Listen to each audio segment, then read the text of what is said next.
Hi, today is day 50 of the 100-day project, and I want to share with you my prints from the last 5 days. And my inspiration was Mark Rothko and his color field paintings. Don't worry, I will not copy it and sell it as my work. I just used it as inspiration. And I think many people are afraid a little bit of copying other artists and to create something that looks like the art of others. But, I think it's totally okay to use it for your own practice as a starting point. And that is what I did this week. And I want to show you very quickly what I mean by Mark Rothko's color field. Here you can see two paintings he's very famous of. So he created color fields, and it's very layered work. It has a lot of depth, and you can see that the background is very dark and the lighter color fields on top are floating. So his work is like unity, but also separation at the same time. So his works are very large. I have an A5 Gelli Plate, and I was so naive to think that I could recreate something like this on the Gelli Plate. So let's have a look on my results. Day one, and the interesting part is, does day one look like day five, or does day five look completely different? So let's start. A quick overview and evaluation of the prints. Day one. Here we go. You can guess I wanted to create an orange background and a blue color field on top. Well, I think the results were at the moment very discouraging, and I thought, okay, I will not continue this. It is all very smudgy. You don't see real color fields. It was a fail, honestly. Honestly, it was a fail. But then I thought, you know what?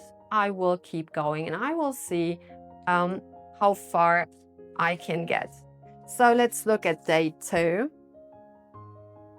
Day two, yes, it is very inspired by Rothko's color field. You have a background here, complementary colors, green, orange, and this pink on top.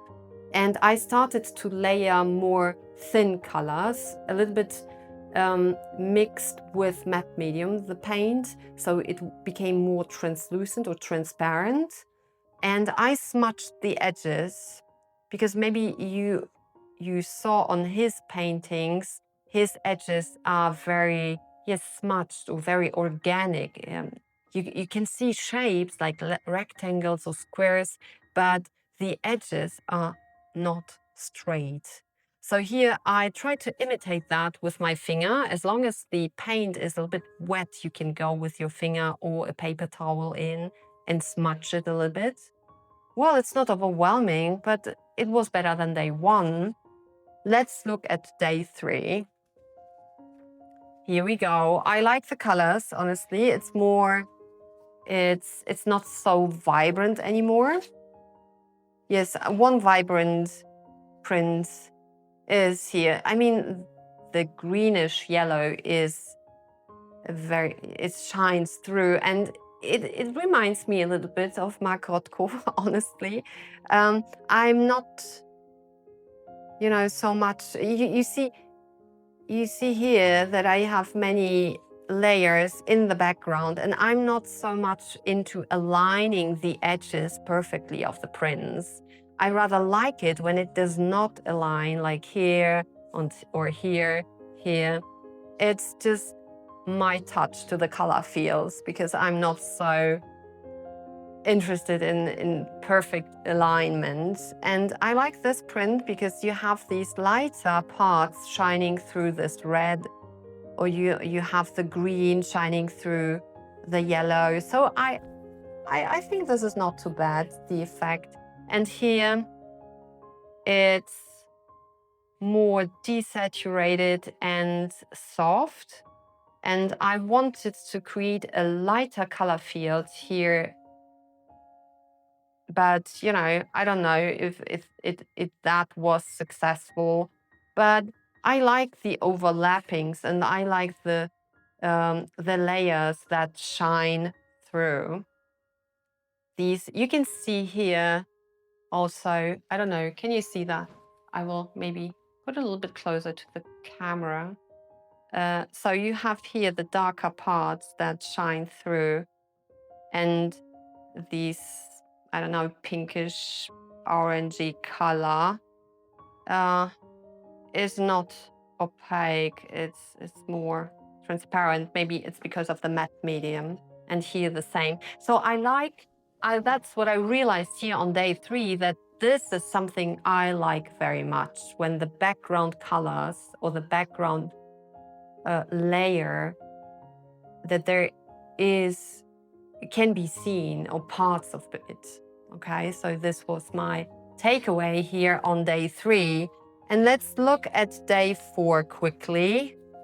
So I had a different approach. I put a lot of color on my Gelli Plate. Normally, sorry, you wouldn't do that, right? The recommendation is to have rather thin layers of color, of paint on your Gelli Plate, because if you have a lot of paint, then your paper is moving and you get very smudgy prints. You can do more prints from this paint, maybe 4 or 5 ghost prints. And that's just what I did here. I printed the ghost print like on this background and on this background. And there is still, I don't know if you can see that here. I like the effect that the background, these bluish black background, is shining through so beautifully. I like that. And here I wanted to create something still that looks a little bit more like Rothko. But, you know, I like the edges and how the orange is shining through. It's very vibrant, it's very light. So it is like a lamp behind this reddish purple color. So I like that. And I like the idea, as I told you for day 3, that you make the background color a little bit visible. And talking about my ghost prints, I took many ghost prints of these heavy paint prints. Here, the 4th or the 5th ghost print looks really beautiful. And I created here an example with 2 color fields. I have this very light blue and yeah, this reddish, orangey, pinkish color field that has so much texture. And this was something that does not look like Mark Rothko at all, I would say, or not very much. You wouldn't think of Mark Rothko looking at it, but a result I really love. Okay, so finally, day 5, I will show you day 5. What happened on day 5? I created this, and I created this, and I created this. So maybe I should show you this first, like this. Oh, maybe this. Okay, so here I layered another layer of light, transparent orange on top. It was a print, a very light print, like this. You see the same, actually here's the same shape. And I wanted to make it a little bit more stronger, and I printed with orange on top. And I love this print. It has you know, these overlappings I like, and it has this contrast that is very strong, like green and red. And the background is like a light source in the background. So I love, love, love this one. You wouldn't say it's Mark Rothko, but this is something that I like. And then I started to scrape with cardboard my paint on the Gelli Plate. So I had this pale rose background, and then I layered very transparent blue paint on the Gelli Plate, and I scraped with the cardboard parts away and took a print, and this was the result. And later I drew these lines, and it was a blind drawing, so I just closed my eyes and let it flow over the paper. It was a very nice experience. It was like a very light feeling. And you can see this was with eyes closed, and this is with eyes with eyes open. So you see that the lines are very different. This one is the more dynamic and strong line. For me, when I look at it, I like here, you know, these overlappings and the backgrounds, and you see that there was something in the background. I like this effect. So you see here, I would say at the first sight, it's a more masculine line, and this is a more feminine line. So this is a very like pushy, and this is very, you know, flowing and light, and, you know, not that aggressive or strong or dynamic. It's more organic, more flowing. And this is a nice observation, right? How you are maybe on the surface and how you are maybe deep inside. It's getting a little bit poetic at the end, but I hope you enjoyed my little presentation of my last 5 days. If you are interested in a peek in my process of printing, I invite you to watch my YouTube shorts when I show a little bit of my printing process, or on Instagram.